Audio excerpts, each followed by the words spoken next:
Hi, it's Hope and welcome to the video. Ignore the lighting, just like my last video.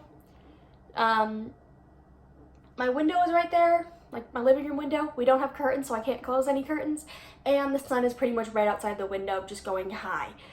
So ignore this. I probably will scooch over here a little bit more to put book covers over here. Maybe, I don't know, we'll figure out the lighting eventually. But this is going to be my October TBR featuring 3 readathons.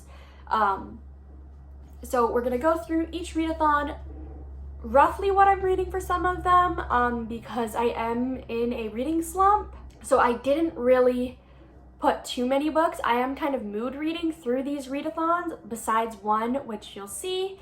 So the first readathon that I'm participating in is Spookyathon, which is hosted by Becca from Becca and the Books. I will leave the announcement video down below. I will leave every single video that I talk about down below, just so that if you want to check them out. But this is basically Becca's Bookathon, but it's Spookyathon. So it is based on like spooky things and kind of the fall season. And so basically how this works is there is a Bookopoly board, which I will pop up here, that you start on go, you roll 2 6-sided dice and you move around that many spaces on the board, and whatever you land on is the prompt. Normally I would film my rolls for this, but I just didn't feel like it, so I did write down like the dice rolls, what I got and what I landed on in the book and all of that. So you're just gonna have to trust me on that. I mean, I wouldn't lie about that because, well, why would I do that?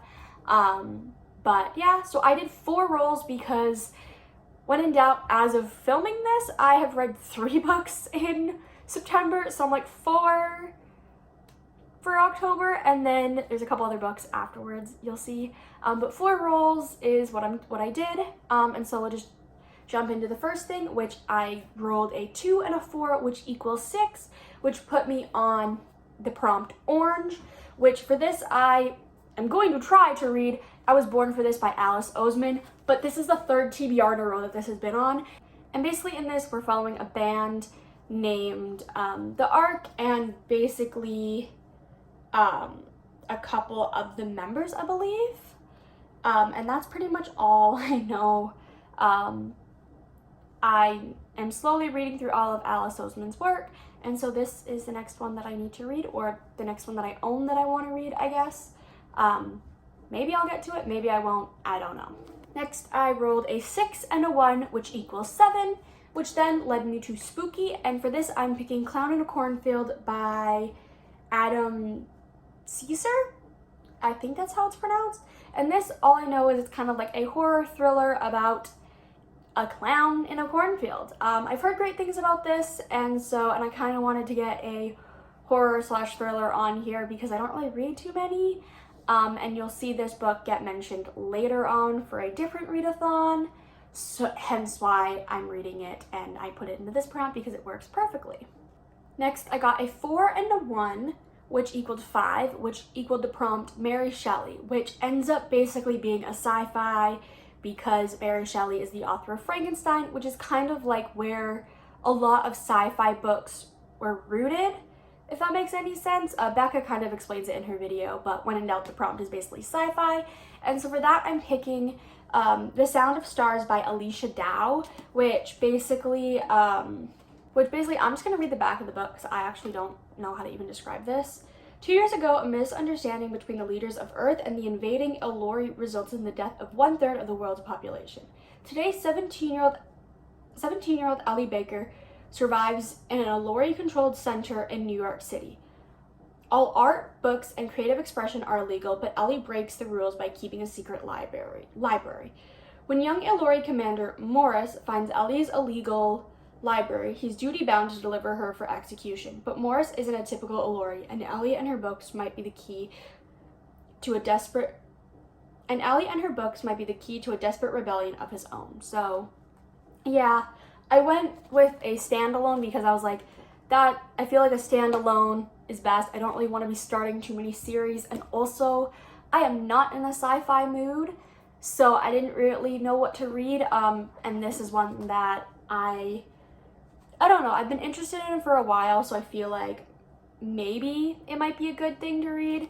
So yeah, I don't know. And for rule number 4, I got 4 plus 6, which equals 10, which ended up being poll picks. So I put 4 books on a poll on Twitter and Instagram, and then I basically added up the percentages for each thing. I used emojis so that people couldn't vote just on the book. And the winning book is The Ritual by Chantal Tessier. I think that's how the author's last name is pronounced. But basically this is a dark romance. It is the first book in a series, and that's pretty much all I know. The cover screams dark romance, fall, so yeah. This is also on my fall TBR that I want to read. I'll link that actually in the iCard, whichever side it is. But yeah, that's all I know about it, and I want to go in pretty much blind. So the next readathon that I am participating in is the Thrills and Chills readathon, which is hosted by Dana from Dana Ella and Niki from Niki's Bookish Coven.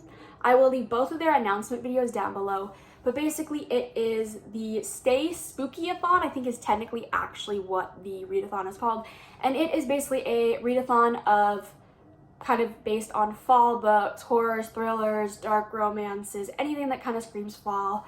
So basically there is this bingo board that you do. I'm not going through every single prompt. I'm kind of mood reading throughout this board, but the group book for Stay Spookyathon is Clown in a Cornfield by Adam Caesar, which is why I'm reading it. It is the Thrills and Chills group book for October, which Thrills and Chills is a horror and thriller kind of book club. I haven't read any of the books that they've read so far, but I'm hoping to get to read this one. So yeah, that is another readathon. Again, not going through all the prompts, but I'm kind of gonna shove books in as they fit, and as I read them, and kind of as I'm like, oh, what do I want to read? Maybe look and be like, oh, what prompts haven't I completed? And kind of do it that way, because reading is not a chore. That's what it kind of started to feel like in July and August, and in September I kind of fell into a slump because of that, and so I'm hoping that mood reading and just treating reading like a hobby instead of a chore hopefully will help with that, because I don't want to keep this reading slump, because there's so many books I want to read, I just don't have the urge to, which kind of sucks, but I'm hoping that letting myself kind of mood read still will help. And the third readathon I'm gonna try to participate in, it'll be very, very loosely, is the Practically Charming-a-thon, which is hosted by Clint from Reads Reader, and it is a week-long readathon from October 8th through the 15th, and there are 5 prompts, which I will just go through them really quickly, although I don't have specific books picked out for them. But prompt number 1, always throw salt over your left shoulder, read a horror/paranormal book. Clown in a Cornfield could work for that, or a book that I will be mentioning, or 2 books that I will be mentioning later would work. Prompt number 2, keep Rosemary by your garden gate, read the oldest dark lit on your TBR. I don't even know what that would be, so I'd have to look it up. Maybe I might do that, who knows. Prompt number 3, plant lavender for luck, read a mystery/thriller. When in doubt, I could probably find one of those. Prompt number 4, and fall in love whenever you can, read a dark romance or dark lit book that features romance. I could read The Ritual that week and count it for that prompt. And prompt number 5, Amos Veritas, read the group book/watch the group movie. The group book is Practical Magic by Alice Hoffman. So yeah, I'll kind of mood read throughout that week, try to maybe read something that fits one of those prompts. Clint is a really close friend, so I did want to mention it, even if I'm not 100% taking part of it, but I'm going to try to at least read 1 book that week to take part, but we will have to see. And then there are 3 other books that I am putting on a TBR just so that I will get them read, fingers crossed, although I have my entire fall TBR that I made, the video that I made earlier in September here, that there's a bunch of books that I could also add to my TBR for this. but we will see. But the first book is Love and Monsters by Max Walker, which actually is the September group book for Book Addicts Anonymous, or BA, which is a MM book club that I host with Clint from Reads Reader. Basically in this, we follow two guys. One invites the other to join a book club, and because of this, that person ends up getting basically like a stalker, and it's kind of like a romantic suspense of sorts. And so this is September's group book for BA, but I just haven't read it in September, and the live show is October 7th? Yeah, October 7th at 1 p.m. Central Standard Time, I think is what time it's going to be. So I definitely have to read it in the beginning of October. And speaking of BA, I also will talk about October's book that I probably should read in October, which is Bite Me, You Know I Like It by Faye Quinn, which basically is a paranormal romance following a human and a vampire, and that's pretty much all I need to know, all you need to know, and that live show will be at the beginning of November. And the only other book that I'm going to include is Labyrinth by Tori Heat, which is basically a monster romance. That's all I know. It's a monster romance with a shit ton of triggers. I had an arc of this. It came out on the 21st of September, but I just didn't get around to reading it. And because it's an arc from an indie author, I feel bad about it, but I literally just have not had the energy or the want to read it. But I feel like monster romance, fall, dark romance, maybe I'll get to it. But it follows a human and a monster, and that's all I know. So yeah. But yeah, that is my October TBR. I know it's short and all of that, but again, reading slump, mood reading, I don't want to have too much where I don't want to I don't want to force myself to like list like 20 books and then I only read 2 of them and then I feel like shit. I'd rather list there's 7 books and maybe I'll read them all, maybe I won't, who knows. But let me know what is one book that you want to read in October. And yeah, I really hope you enjoyed this video. If you did, don't forget to like and subscribe, as it really helps my channel grow. And I hope to see you in my next video. Bye!